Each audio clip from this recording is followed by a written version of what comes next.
We are taught to believe that transformation begins with effort, that if something in our lives feels out of place, the only reasonable response is to fix it, to push harder, to strive until it bends into shape. But here is the hidden paradox. The very energy behind your attempt to change may be the reason nothing actually changes. When you approach your life from the assumption that something is wrong, that assumption becomes the true frequency you are broadcasting. And the quantum field, which does not respond to your words but to your state of being, mirrors it back with unshakable precision. It doesn't return abundance, it doesn't return alignment, it doesn't return trust. It returns resistance. This is why so many seekers find themselves exhausted. They meditate, they journal, they discipline themselves with routines meant to produce progress. Yet underneath all of it hums the subtle vibration of rejection. Who I am right now is not enough. The field, perfectly neutral, responds accordingly. It gives you not what you want, but what you are. And if what you are is someone chasing change to escape yourself, then chasing becomes your destiny. Here lies the trap of self-improvement. We are seduced by the story that more change equals more worth, that only the future version of us, the healed one, the disciplined one, the spiritual one, deserves the life we dream of. So we push, we strive, we try to earn it. But energetically, the message being broadcast is very different. I am not whole yet. And reality listens. The quantum field does not deal in good intentions. It mirrors vibration. If the core of your desire is rejection of the present, that rejection becomes the fabric of your tomorrow. You visualize a brighter self, but the tone of the signal remains resistance. And resistance, by its very nature, amplifies whatever it is aimed at. This is why your life doesn't change when you fight against it. It changes when you stop fighting, when you stop needing to escape, because only then do you return to the level of neutrality, of presence, of allowing the fertile soil from which true transformation emerges. But here is the difficulty. This principle runs counter to everything we've been conditioned to believe. From childhood, we are told that effort is the engine of change, that if we dislike our circumstances, the only path forward is more force, more control, more optimization. Yet in the quantum world, effort rooted in lack cannot generate expansion. It only generates more proof of the lack. So the question arises, where is your desire to change truly coming from? Is it born from fear, from not enoughness, from the belief that your current life is unacceptable? Or is it born from joy, from the natural expansion of already being whole? Because when desire comes from wholeness, change flows. When desire comes from lack, change resists. This is the vibration most people miss. They confuse effort with progress. They confuse pressure with power. And so they live in cycles of striving, disappointment, and striving again. Not because their tools are wrong, but because the identity behind the tools is misaligned. In truth, the field does not respond to force. It responds to coherence. And coherence begins where resistance ends. The moment you stop trying to fix yourself is the moment you discover that you were never broken. There is a quiet current running beneath almost every attempt at personal growth. At the surface, we see practices, techniques, rituals.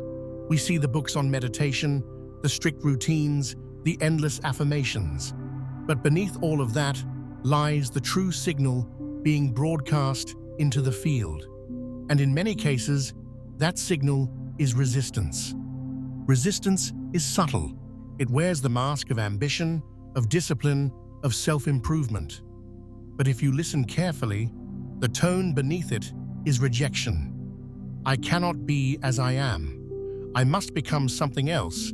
Before I am worthy in the quantum field, utterly neutral, responds not to the mask, but to the tone. It reflects resistance.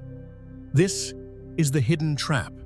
The more you resist who you are right now, the more you strengthen the very identity you are trying to escape. You tell yourself you are not enough, and the field faithfully mirrors back a reality in which you are never enough. You push against failure, and failure deepens its roots. You fight against fear, and fear grows stronger. Because what you resist does not dissolve, it expands. The self-improvement industry thrives on this cycle. It promises salvation just beyond the next book, the next seminar, the next 30-day challenge.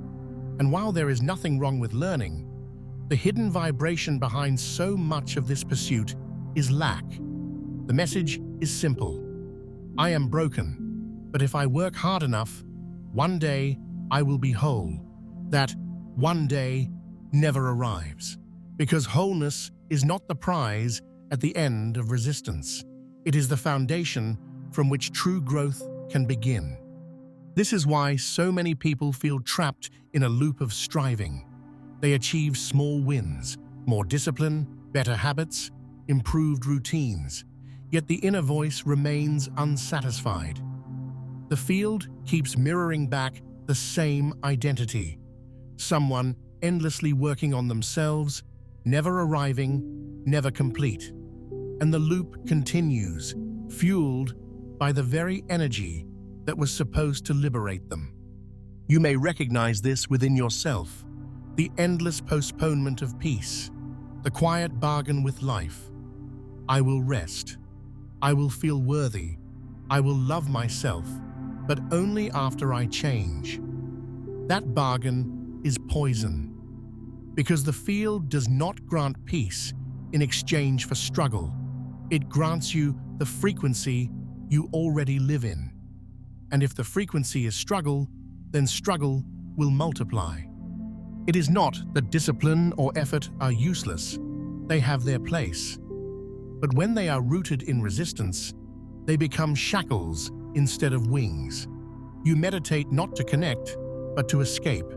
You train not to strengthen, but to silence the feeling of weakness. You study not to expand, but to cover the gnawing emptiness inside. The form of the practice may look noble, but the essence of the energy keeps you circling the same ground. So the essential question is not, what are you doing to change? The essential question is, why are you doing it? If the answer is because you feel broken, then no amount of effort will heal you. The signal remains the same. But if the answer is because you are already whole and expansion is your natural expression, then every practice becomes powerful. The same action, meditation, training, study, can either chain you to resistance or set you free, depending on the frequency beneath it. The field never lies. It does not care about your words. It does not care about your plans. It only responds to your state of being, and your state of being cannot be faked. If beneath the surface of your affirmations you are still whispering, "I am not enough," then that whisper is the true command the field obeys. This is why true transformation feels effortless when it finally arrives, because it is no longer born out of the frantic need to fix yourself.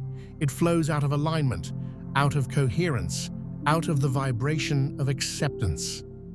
The moment you stop resisting your current self, the loop of struggle dissolves, and for the first time, growth feels natural instead of forced. There is a law as old as creation itself. Some call it surrender, others allowing, others flow. Words may differ, but the principle is the same. That which you resist persists, and that which you allow transforms. At first, this law feels impossible. How can allowing be stronger than resistance? How can surrender, which looks like letting go, be more powerful than control? We have been trained to believe the opposite since childhood. Effort was praised, discipline rewarded, struggle romanticized. Yet the quantum field is not moved by struggle. It is moved by coherence. And coherence begins where resistance ends. Think of water. Try to hold it in your fist, and it slips through your fingers. The tighter you grasp, the less you hold. But if you shape your hand into a cup, relaxed and open, the water rests naturally. This is the essence of allowing. Life flows toward openness, not tension. Physics whispers the same truth. The act of observation shapes reality, not through force, but through alignment. A particle does not reveal its position under pressure. It reveals itself when you are in the correct state to perceive it. Likewise, your reality does not transform when you push against it. It transforms when your vibration aligns with what you are seeking. The field responds not to effort, but to frequency. And frequency is not generated by desperate action. It is generated by state. A calm, coherent state radiates more power than 1,000 frantic attempts to control. This is why those who seem to allow often experience rapid transformation, while those who struggle endlessly remain in place. Allowing is not weakness, it is mastery. To allow is not to abandon. It is not to sit passively and let life trample over you. True allowing is the opposite of apathy. It is the deepest form of strength, because it takes far more courage to release control than to cling to it. Anyone can struggle. Few can surrender. The law of allowing demands trust. Trust in yourself. Trust in the intelligence of the field. Trust in the unseen patterns that weave your life. This trust is not naive. It is not blind faith. It is recognition that reality mirrors vibration, and that the clearest vibration emerges when you are no longer fighting yourself. Effort says, I must fix this. I must make it happen. I must control the outcome. Allowing says, I am aligned, I am open, I am ready. The first broadcasts lack, the second broadcasts coherence. And coherence is magnetic. Look at the lives of those who embody presence. They may not speak about power, but power radiates through them. Their very being alters the space around them. It is not because they are doing more. It is because they are resisting less. Presence is not created. It is uncovered when resistance falls away. The great mistake is to believe that control produces safety. In truth, control produces fragmentation. You may hold one piece of your life tightly, but the more you grasp, the more others slip away. Allowing produces wholeness. It gathers what control scatters, because life responds to openness. Allowing does not mean ignoring pain. It means letting pain be what it is, without denial, without disguise. And in that radical acceptance, pain begins to shift. What resists intensifies, but what is welcomed softens. This is why so many breakthroughs arrive in the moment of surrender, when the seeker finally stops fighting the very experience they are trying to escape. The paradox is clear. When you demand change, nothing changes. When you allow, transformation begins. The energy you free from resisting yourself becomes the very fuel of expansion. The field, neutral and precise, mirrors the vibration of ease, of openness, of trust. And new possibilities begin to appear, not because you force them, but because you stopped blocking them. In this way, surrender is not defeat, it is alignment. Allowing is not weakness, it is the revelation of your true strength. To allow is to step into the deepest rhythm of creation itself, the rhythm in which life is not something to conquer, but something to remember. And in remembering, you transform. Every change you seek in your outer life begins not with action, but with identity. The habits you build, the choices you make, the patterns you repeat, all of them are branches of a deeper root. And that root is who you believe yourself to be. If you see yourself as weak, no discipline can permanently rewrite that story. If you see yourself as unworthy, no success will ever feel enough. If you see yourself as broken, even healing becomes another disguise for the same narrative. The outer may shift for a time, but the inner frequency always pulls you back into alignment with your core identity. This is why so many transformations collapse. People change their routines, they change their relationships, they change their environment. But beneath all of it, the identity remains untouched. They are still carrying the silent story of who they think they are. And the field, flawless in its reflection, continues to mirror that story into their reality. Identity is not the words you speak about yourself. It is the energy you emit without speaking. It is the deep assumption you carry into every moment. This is who I am. That assumption, more than any plan or technique, shapes the quality of your life. The field does not respond to the image you show the world. It responds to the vibration of your deepest belief about yourself. Here lies the true power of inner work. Not to build a mask, but to dissolve the false identities that keep you small. Not to decorate the surface, but to return to the essence. Transformation begins not when you try to add more, but when you release what was never you to begin with. Think of the archetypes that live within the human psyche: the victim, the warrior, the lover, the creator, the sage. Each identity carries a unique vibration, a unique way of interacting with reality. Step into the victim, and the field mirrors helplessness. Step into the warrior, and it mirrors strength. Step into the creator, and it mirrors flow.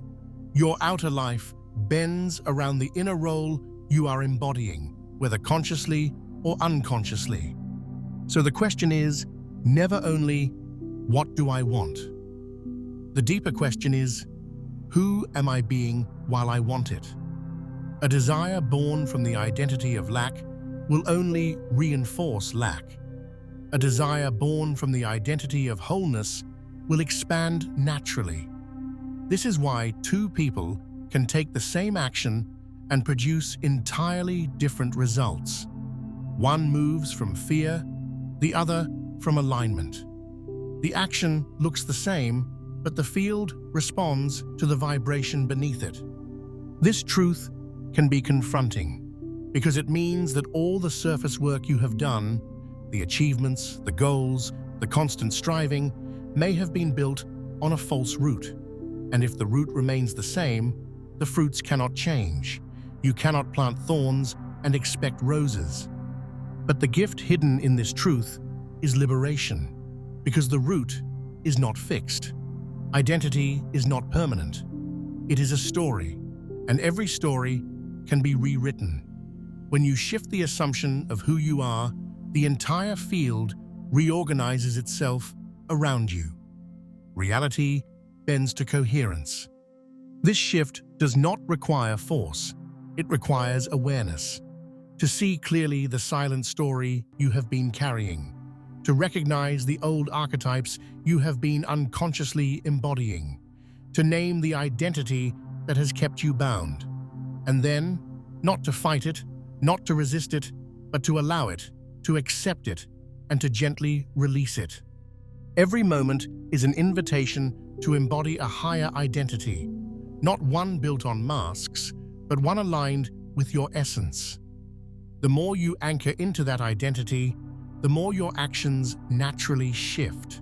And the more your actions shift, the more the field reflects a new reality. Transformation is not becoming something you are not. It is remembering who you have always been beneath the noise. The false identities crumble, and the authentic self stands revealed. That revelation is the true root of change. When identity shifts, effort dissolves. Change flows. Life no longer feels like a battle. It feels like alignment. And from alignment, everything becomes possible. There comes a point when every path of striving, every cycle of resistance, every attempt at control reveals its limit.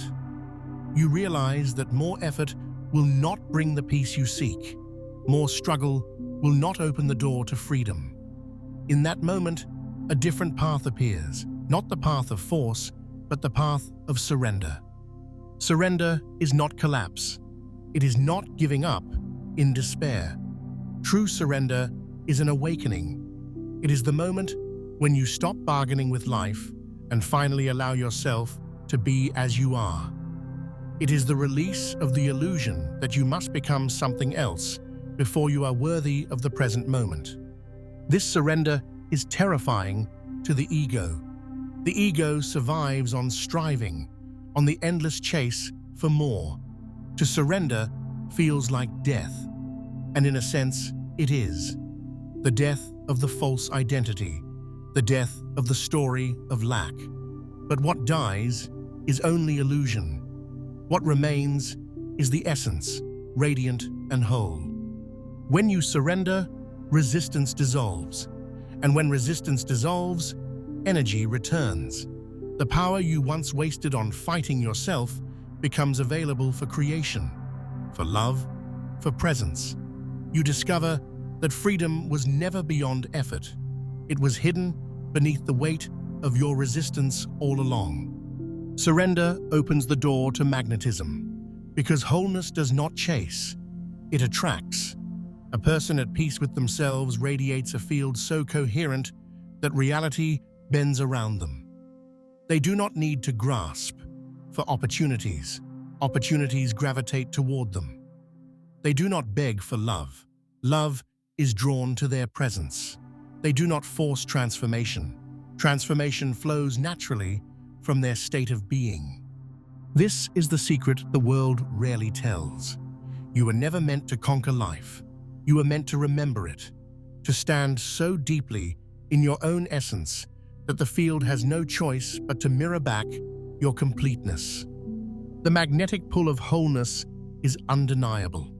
Think of those rare individuals who walk into a room and shift its energy without a word. They are not the loudest. They are not the most forceful. They are simply aligned. Their surrender to who they are becomes their greatest power. Others feel it, though they cannot name it. That is the frequency of wholeness. And this wholeness is available to you, not as a reward for endless striving, but as the truth of what you already are. Every moment you resist, you cover it. Every moment you surrender, you reveal it. True surrender does not mean passivity. It does not mean abandoning desire or action. It means moving from a state of fullness rather than lack. It means acting not to prove your worth, but to express it. Not to fill an emptiness, but to share an abundance. This is the subtle yet absolute difference between effort born of resistance and action born of surrender. When you act from wholeness, you enter the current of flow. Life aligns itself around you. Synchronicities appear. Doors open without struggle. What once seemed impossible unfolds effortlessly. The field responds to the vibration of ease, because ease is coherence. The journey through resistance, through the trap of self-improvement, through the recognition of identity, leads to this final truth. There is nothing to become. There is only something to remember. You are already whole. You are already complete. The work is not to fix yourself, but to surrender to that wholeness and let it radiate. And so the paradox resolves. Transformation is not the result of endless striving. It is the natural expression of surrender. The moment you release the need to escape yourself, you become magnetic. You become a field of coherence in which life reflects beauty, power, and peace. This is the essence of true freedom, not the freedom to control every outcome, but the freedom to no longer be enslaved by resistance, not the freedom to escape yourself, but the freedom to stand fully as yourself. And in that freedom, life begins. There comes a moment when every word has been spoken, every insight revealed, every shadow illuminated. And yet, beyond the noise of understanding, beyond the endless waves of thought, something greater awakens. Not an idea, not a philosophy, not a technique, but a presence. The journey was never about becoming more. It was never about fighting, fixing, or striving to escape. It was about remembering the silent truth that has always lived beneath the chaos of resistance. You are already whole. You walked through the fire of self-improvement only to discover that the fire was smoke. You battled the illusions of lack only to find that they dissolved the moment you stopped clinging. You peeled away identities one by one until what remained was not a mask, but essence, pure, unshaken essence. And here, at the end of striving, life begins.